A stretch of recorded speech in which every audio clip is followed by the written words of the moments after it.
Good evening and welcome to this week in review. Tonight's stories include Burgeo hit with a spring storm, SJCH players win 7 awards, the BDDB report. These stories plus community events, the BBS Playbill, Off the Rack and more coming up after this. It's a land with over 10,000 miles of coastline, thousands of inlets, coves, guts, and bays. A land that lives by the sea. No wonder our dogs have webbed feet.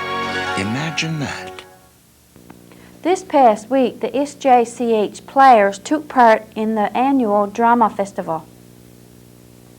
Students from all over the Cormac Trail School District gathered at Codroy for the Drama Festival.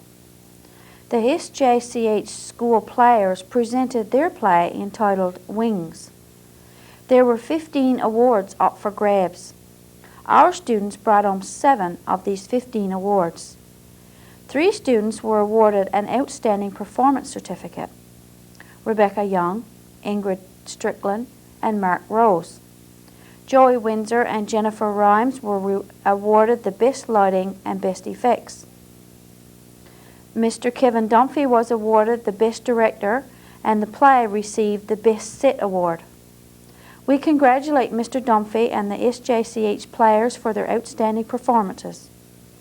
The play will be shown in its entirety on Thursday, April the 12th.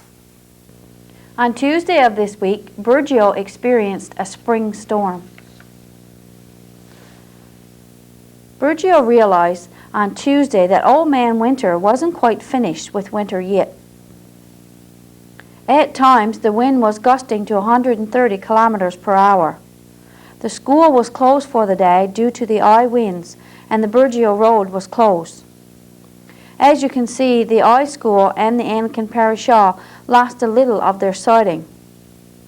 At the Government Wharf, you really could get a good feel for the force of the wind.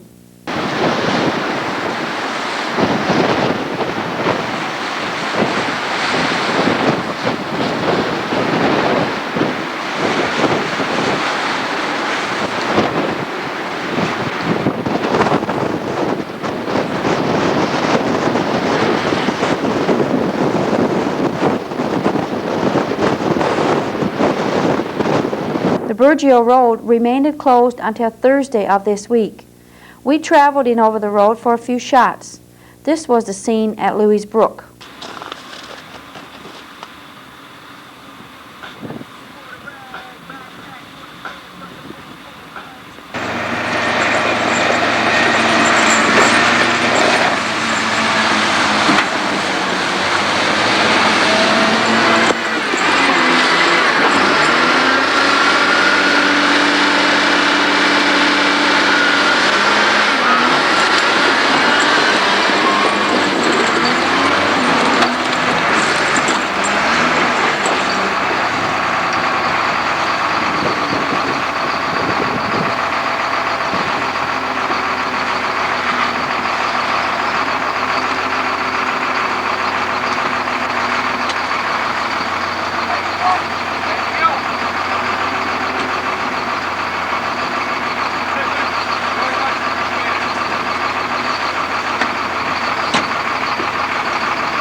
On Sunday, April the 1st, NAEP and CUPE workers went out on strike. This strike involved quite a number of people. The teacher assistants and librarian at the school, at the hospital, the LPNs, the receptionists, the kitchen staff, lab and x-ray technicians, and laundry are just some of the workers that were affected by this strike. All volunteer programs were shut down at the hospital as well. We spoke to the principal at the high school, Mr. Linehan. He informed us that this was not an ideal situation for any school to be in, but they were doing their best for the students involved. Mr. Linehan also stated that the strikers had full support of the teachers and staff at the school. The nursing staff at the Calder Health Care Center were of the same opinion. They were making the best of a bad situation. All of the men and women on the picket line felt that they have public support on their side. Many residents were showing their support by dropping off coffee, cookies, and other snacks to the strikers while they were on picket duty.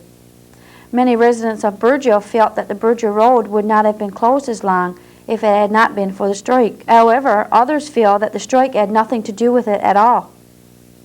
On Friday, a tentative agreement was reached, but no details were released. Stay tuned for more of this Week in Review coming up after this.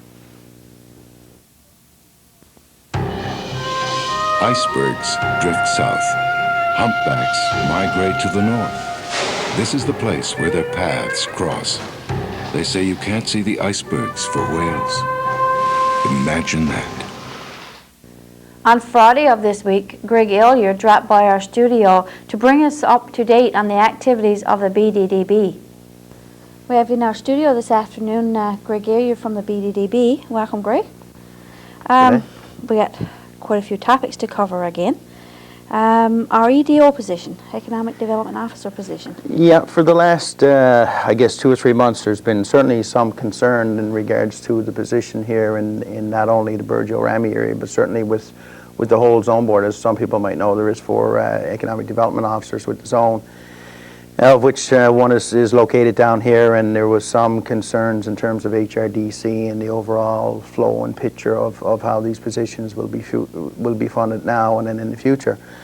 So there was a number of details certainly to be worked out, and unfortunately, I guess through the process, it seemed to be at one point in time word going around town that the EDO here was leaving and he was taking off and all this kind of stuff, and basically it got to the point where it became a little bit of a distraction, and you were trying to tell people, look, you know, it's not a situation of anybody leaving, it's a situation that when the contract's up, and it was originally up the end of March, then that means, you know, it's time to move on or time to look for something different and take it from there.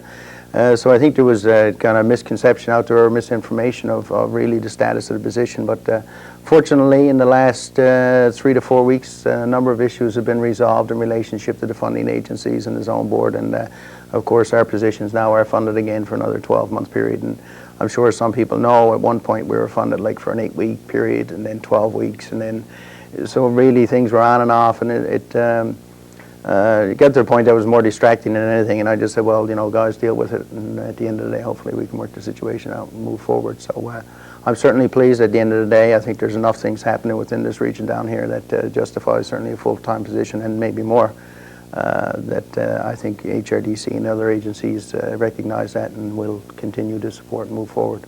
On a resident level, I think a lot of our residents felt a little bit panicked when they realized that the development officer might be leaving, you know, as they heard the first time, because with our plant not opening, maybe there is individuals out there who was thinking about coming in, or because of the ongoing projects that they're very important to our region, that if our economic officer was gone, like, okay, that doesn't sound good. They look at it as a negative thing. So, and there's no doubt, you know, we deal with a fair amount of clients on a day-to-day basis, let alone the overall development initiatives that the board has undertaken as a whole with proponents in the community.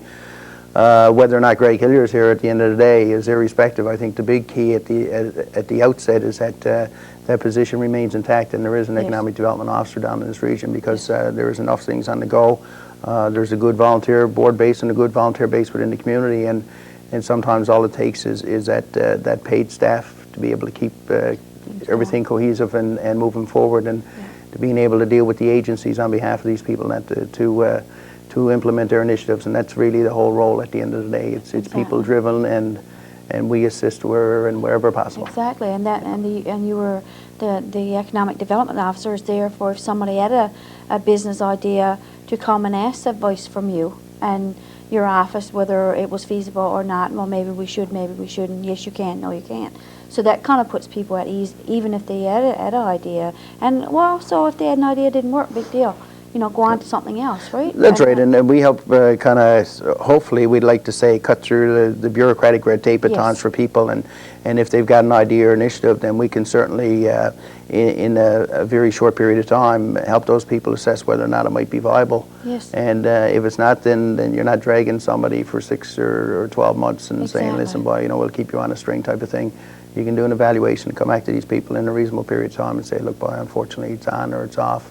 And if it's on, then you can help them move forward, and we've done that as well, you know. And sometimes people take it a little bit hard that you're looking at them and say, no, boy, this is not doable, and they kind of look at you and say, well, gee, you know, who are you? And basically all you're trying to do is say, look, here's the facts, this is reality, and if there's any way we could help you, we certainly would. But at the end of the day, there's no sense wasting the individual's time or our office's time or even the people that we have to deal with their time in something that everybody knows isn't going to happen. That's right, and I would think that anybody who comes to a business idea, that's what they would want. They might be disappointed at the beginning, but at least you're up front and says, no, this is going to work, or yes, it is going to work, whatever. Yeah. Well, you're not wasting their time. So. Exactly, you're not wasting their time.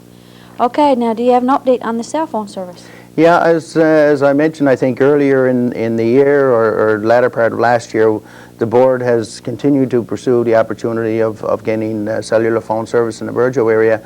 And this past month, I had the opportunity to meet or to discuss the issue with Mr. Dean Rowbottom of Newtel Mobility. He's actually the regional representative for the cell phone service in Newfoundland and Labrador. And we had a very good discussion. Unfortunately, as everybody knows now, and the bare facts are, is that we are part of Alliance, which is the Atlantic provinces have combined into one telephone service. And he did tell me categorically that the Burgeo area was potentially slated for that capital work this year. But when they had their meetings with this new company, Alliance, of course, all the capital money goes into one big pot, and now it's spread over 4 provinces as opposed to 1. So money that could even have been earmarked for Newfoundland might very well show up in New Brunswick or PEI, if you understand what I'm saying. Yes. However, he was very supportive and said, look, you know, I support this initiative now. I've seen what you guys have been involved in and done the last number of years and feel that there's a necessity, however, dollars is the key.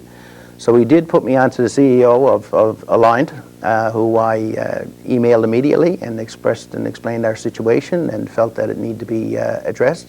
If not in this fiscal year, then certainly for the next fiscal year. And Mr. Rowbottom has assured me that he will continue to keep it as a #1 priority right now in the province in terms of access for cell phone service. So we're very pleased with that. And from our perspective, I must say our MHA has certainly followed up very well in this regard at the same time, and certainly addressed the issue with if you want, the powers that be that make the decisions at the end of the day. So I think our big key now is to make sure it doesn't get lost in the cracks, and when the time comes, we just, again, like we did last year, we followed it up in roughly October, November with, again, our requests and our letters and all the correspondence that had been done over the last couple of years, just to make sure it's not forgotten about. So hopefully something will avail in the next while. So it's not a dead issue? No, not without a doubt. Good. Yeah. Okay, our greenhouse project. Yeah, the greenhouse, we, myself and our proponent, one of the partners in the company, had the opportunity to meet with the new Minister of Natural Resources and Agri-Foods a couple of Fridays ago, as a matter of fact, in Corner Brook. We met with him for approximately an hour and were more than very well received. Sometimes you get in these meetings with various, government representatives, and you really don't know sometimes when you come out what the feeling is, where the vibes are.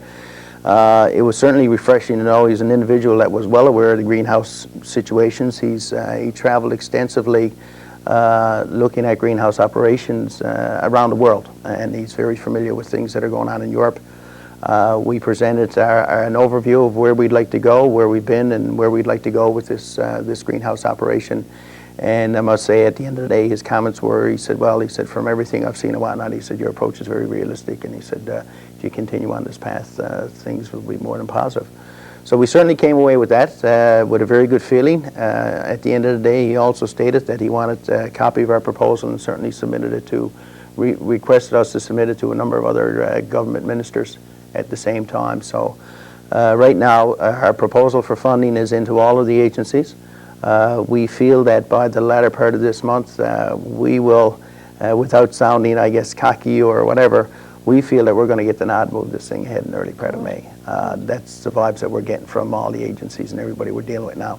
Again, having said that, I don't want anybody to think that it's 100% given because, as everybody knows, when you're dealing with funding agencies and opportunities, things can happen on a whim. But from all of our indications, the meetings that we've had, and the support that we've gotten from different departments, such as the New Industry, Trade and Technology, COA, on down the line, I think right now everybody's looking at this saying, look, this is a very realistic opportunity and very potentially viable opportunity. Let's try and move this forward.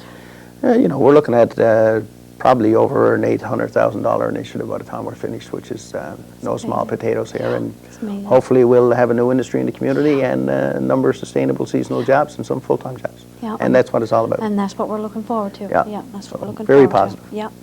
Now, on to Summer Career Placement Program, our students. Yeah, just to, I guess, inform the students that'll be certainly coming home for the summer from college and university and whatnot that we have submitted applications for a number of positions through a number of different avenues. We've applied for SWAS. We've also applied for Summer Career Placement for a number of students. The Rec Commission, who we assist at times, have also applied, and we've been involved in that one. And of course, we've also applied for a Green Team project this year, which would employ 4 individuals. So if we cross our fingers and wish a little bit hard, and hopefully we can get what we've asked for, you know, the BDDB itself might be able to employ roughly 6 to 8 individual students this summer in various different, you know, job-related activities and functions. So hopefully we'll be able to attain that this year. Very good, good. But we'll, just to let people know at the same time, I mean, once we get approvals, we'll be following our same normal process of posting the positions and the job descriptions and of course doing the proper, you know, screening and evaluation of the applications and then the interviewing and then the selection process, which will be done by a committee. So certainly individuals should just kind of keep aware that that's the process we'll follow again this year, and that everybody will have the equal opportunity to apply for the various positions, you know, as they come available. Yeah, very good. Our local FFAW, you've received some minutes, I'll say, from their meetings. Yeah, well, actually, we've been involved in a couple of meetings with the local plant committee, which is really, I guess, if you want the, you know, the local representatives of the FFAW here. And as everybody's aware, they have been working very diligently to try and come to some resolve in regards to the plant. They've had initial meetings with the operator, the owner-operator of the facility, and as well as other individuals, our MHA and the MP and other people involved in this whole initiative. We had a number of meetings to try and determine what role and what activities our board might be able to play in this thing, because as you've heard me state probably before, is I felt with this initiative, because this is you know, a committee structure and there's a group already in place, and our board's role has always been to facilitate and assist, and then we step in wherever anybody might want us to assist in whatever way. We had a discussion about the potential to look for developmental allocation. We talked to the provincial FFAW in regards to what might be available out there. They felt at the end of the day that everybody knows enterprise allocations are per se, they're gone. We put proposals on the table for co-op allocation with the 3 communities on the southwest coast. That was rejected. You know, each community itself looked for a quota. That was rejected. But it seemed to be the trend in the last, I guess, 3 or 4 years anyhow, since Mr. Dollywall's been around, that he's not adverse to looking at developmental allocations. And we gave in the proposal that's been developed about 4 or 5 different examples or precedents that have already been set in terms of developmental allocations. And so we felt at the end of the day that might be the best route, that the Burgeo Diversification Development Board would request a developmental allocation to the Minister of Fisheries. And that proposal is done. It's been sent. And as everybody's aware, the allocations for shrimp this year and whatnot, a freeze is on, which is a good sign in one sense for us. That means it's being evaluated. We've also been told that there's going to be an increase in shrimp allocations. So we're kind of hitting it at the same time. And of course, as everybody knows in this community, I mean, there's no guarantee in any of this stuff. But I think the approach right now is probably the potentially most viable, looking at the precedents that have been set, not only in and around Newfoundland, but certainly in Atlantic Canada as well for development allocations. And of course, our thoughts on that is obviously if we had that allocation, number one, we would look at trying to reactivate a fish plant or the fish plant, depending. Using the funds generated from that allocation to assist in doing that, or even if it worked out, putting that resource actually through the plant, potentially. That would obviously be the ultimate goal at the end of the day. However, having said that, if that wasn't economically viable or possible, or for whatever means, because as you know, we're dealing with a lot of players here. It's just not as cut and dry as one would like. Then that resource, the revenues or potential revenues generated from that can be used for all kinds of economic development initiatives within the community and in the area. Okay. And basically, at that point in time, the community, and I won't say the word held ransom, but we wouldn't necessarily then have to be accountable to every agency and everybody that comes along. We would be able to actually have a bit of an investment fund that the community could be able to use itself for either attracting business or, for example, moving that greenhouse maybe ahead a little bit faster. Okay. And the beauty with that is that, as everybody knows, you have to have money to leverage money. Yep. And if you can put money on the table as a community and show you're serious, then your potential to get extra revenues or extra dollars to move things ahead would be, you know, certainly very beneficial. The other aspect is, you know, there is people out there that need certain amounts of short-term employment for EI eligibility. Obviously, you know, the fund's only so big as the fund is, but certainly you'd be able to address some of those issues and develop some meaningful employment that would benefit the community and the whole overall economic picture, as opposed to, and let's face it, you've been here long enough to know, and certainly I've been here, that some of the employment opportunities we've had here really does not provide anybody with what you'd call meaningful employment. And at the end of the day, all they do is wind up getting their stamps. Yeah. And I mean, that doesn't do anything for anybody, I don't think, even the community. It leaves a stigma there in everybody, right? Exactly. But there is a window there. So, you know, there's lots of potentials to do things with it. So we're really,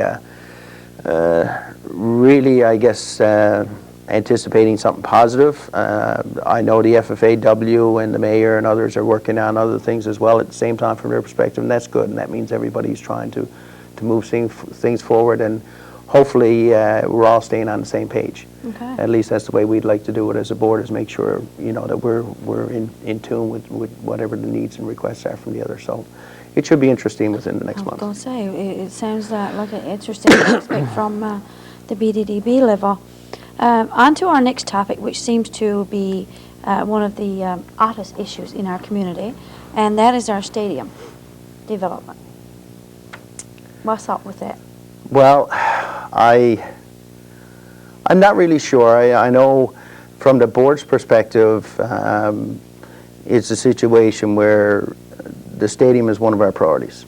The stadium is in the strategic plan, and the board has always maintained that let's try and move this initiative ahead. And of course, I don't have to tell everybody about the history of the stadium.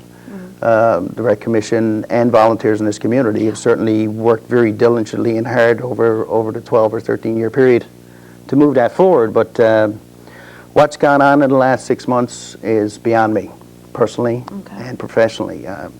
There's a lot of volunteers that spend a lot of hours trying to put things together, and at the end of the day, I'm not sure, and neither is the board overall, where council's coming from. They made a motion one day to move this thing forward. We had a stadium committee put in place. We did major work, and at the end of the day, council reneged on it. And I think if you're going to try and move development initiatives forward, we need to have everybody on the same page. Like I say, my last year here or so has been a lot of time, a lot of effort. And it could have been used in a lot of other means and ways in this community. And certainly the board didn't appreciate it, and me, I guess, as a professional, didn't appreciate it. Now, at the end of the day, council has the right to say and do what they want, but I don't know. We're certainly disheartened over it. There's going to be a plebiscite, as you're well aware. Very well, yeah. And, you know, the community is, you know, are the ones to decide at the end of the day what they want and what they need, and there's no doubt about it. However, how often do you go back to the well And I said to somebody one day, the Rec Commission has had, 10 or 11 telethons? Support's been tremendous. You talk to people in the community, the support is still there overall, from what we understand. We went on, myself and Dr. Barter and the chairman of the Rec Commission went on and did a thing last January. Very, very positive. Had people coming back to us, very, very positive.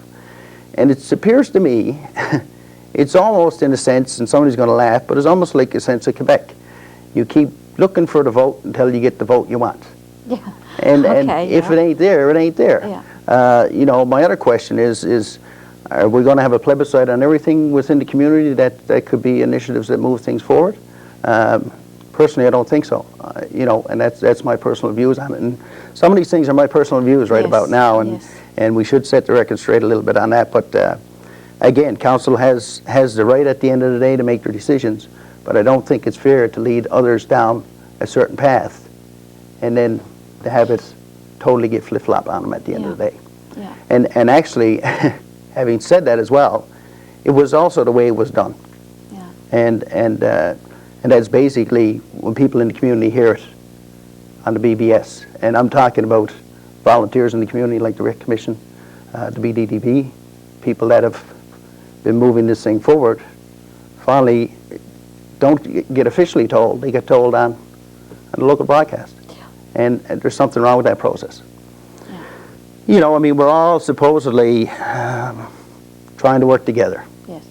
And something like this could really, you know, split a community and split organizations, especially if people aren't up front. I mean, I'll never forget when I first came here, and one of the big things put me right in front of my face was a complex. And included in that was the school, Yeah, a stadium, a bowling alley, Yeah. swimming pool. Yeah. And I looked at it and I said, boy, you know, fantastic. The first thing I said after that was, no, I said, you'll never be able to afford it. I said, even some of the biggest centers around can't afford a complex of that nature. Great concept, nothing wrong with it, but you can't afford it. And of course, as we dug into it and I got involved a little bit more, I realized that at the end of the day, the ultimate goal was to try and have a stadium in this community. And that's what we shot for. We came back into realistic terms and basically worked towards a stadium development. And you know, this could actually put it totally off the rails altogether. Yeah. You know, and but I think it would be up to the council and everybody, I guess, really on the 24th, it's 24th, I think, of April, It's 24th, yeah. is to go out and vote your heart. And if it's on, it's on. And if it's off, it's off. And tell the Rec Commission, and tell all the other volunteers that have worked, because there was a lot of volunteers helping those telethons and all that kind of stuff. That boys is just not on no more. Take your money and decide what you want to do with it. Your $125,000 or $130,000. Decide what you want to do with it, and then let the community move on, and know that all they're going to have till whenever is an outdoor rink. And our board's the same way. Like, there's a bit of frustration saying a lot of time's been spent, a lot of effort. How come we've been doing this? And we could have very easily been going on doing something else. Yeah, I can understand where you're coming from. You've been working so hard on this for quite some time. I mean, the rec an arena has been on the go for years in Burgeo, and then all of a sudden it's a dead issue, or so, you know, some people feel, and it's too bad that if that had been done, say 10 or 12 years ago, and say, yes, we are, no, we're not. You know, be right up front about it. And to do that, I spoke to Dr. Barter about it, and she feels pretty strongly about it as well. And she was a little bit disappointed in the fact that she thought she had the support as well. And you can certainly understand where she's coming from. It will be interesting to see how the ballot is going to be worded. Because I really don't think, personally, I don't think it's a yes or no. There's a lot of factors. Like, I mean, I the other day I kind of had a quick look at the sheet that the town passed around. You can take that 50 ways to Sunday if you really want to. You can take it personally. You actually open up a lot more for questions than you do get answers in some ways, to be quite honest with you. I really don't know. I just hope at the end of the day that the community has the facts within themselves. I mean, I don't think it's the board's job my job, or even the Rec Commission's job, to be going around selling the community, because it's up to, as you've heard, and I've said it before, I mean, our board and me, our role is here to work for the residents of this community. And if the residents of this community don't want a stadium, you know, then that's fine, okay? And then everybody's clear on it, let's move ahead. You know, hopefully we will, or council will, get an answer at the end of the day. And I got to be quite frank with you too. When I read the ad, the notice the other day, you know, it says, it doesn't say if you vote yes, we're going to go get a stadium. It just says you got the opportunity to express your views. Well, I tell you what, from my history in reading this stuff, a lot of people have had a lot of time and a lot of energy to express their views on this issue. And I thought they were a done deal. And like I say, I'll go back to Quebec. You just keep on plugging till you get the answer that somebody's looking for, as opposed to what's gone on. I mean, I've worked on initiatives in a number of places I've been before, but I can guarantee you this is the first time that I've ever seen an initiative that was supposedly moved forward that literally got taken off the table. Because you must remember, we spent months going in, doing presentations to ministers of tourism, culture, recreation, getting our MHA, the Minister of Justice, to line up other meetings with other ministers and doing presentations and all this stuff. And then all of a sudden, the other message gets sent, and we're saying, gee, what are we doing here? You know, where are we going to go? And certainly I can relate to Dr. Barter's frustration, because I mean, it was herself and the chairman of the Recreation Commission and myself that were actually invested, I guess, as the stadium committee through the auspices of town council and the Rec Commission, to kind of take this bull by the horns and move it forward. And that's what we were trying to do. And we were moving this forward as much as we can and as fast as we could. And it seemed like at the end of the day, there was forces there that didn't want it to fly from day one. And that's my personal synopsis and opinion and view on the situation. And if that's the case, you know, is it really the community speaking, or only a few people? Mm-hmm. I don't know. But hopefully on the 24th, it'll be resolved to the point that I would like to hear somebody say on the 25th, the vote was either yes or it was no. And we're either going on to get a stadium, or it's an issue in Rec Commission, you have to deal with the funds that you have available and determine where would you like to put that in terms of recreation. Because the other issue is, and everybody should be aware, that money was raised for recreation. That's true. It wasn't raised to do anything else, any other things in the community. So at the end of the day, I mean, I think the Rec Commission has a mandate, if it's not going into a stadium, to put it into some other things that are going to benefit the youth and the residents in this community in terms of recreational nature. Good point. Good point. So, okay. Now, again, and I just want to stress that somebody's views are my opinion, and I don't like doing that at times, but I feel strongly enough about the situation that, you know, I think it's just need to be heard. Okay. Thanks for dropping in. Is there anything else you'd like to add? I understand you're going on holidays soon. Well, we kind of hope not. Next week we're in. I'm going to be in St. John's. Actually, I have meetings with various industry people and government officials on the sea urchin.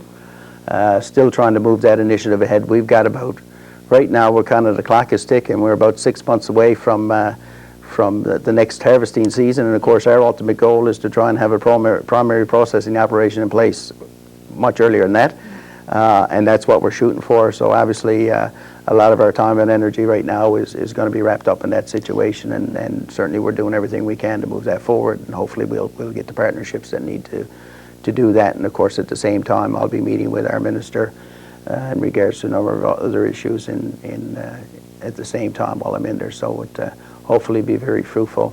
And if everything goes well, maybe the week after next will be.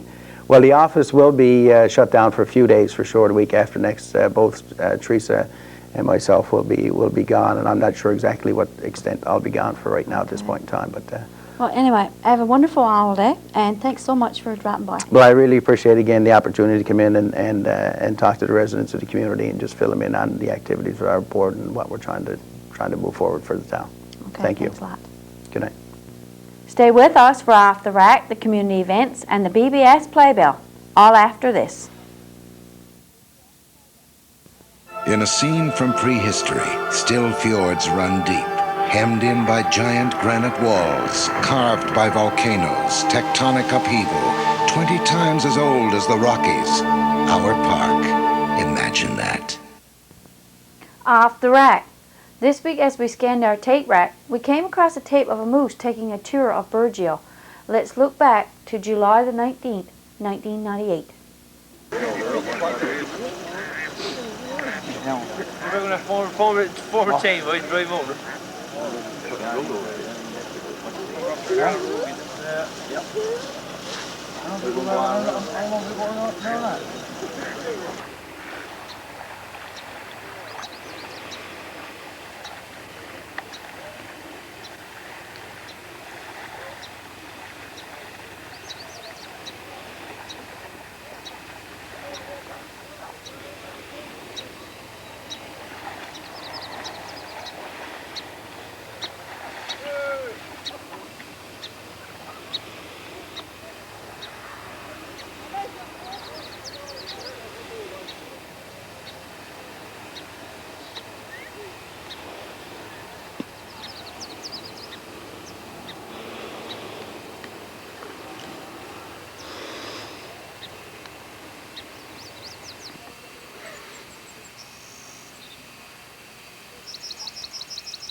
Good evening and welcome to the community event segment of tonight's broadcast. I'm Jennifer Marks.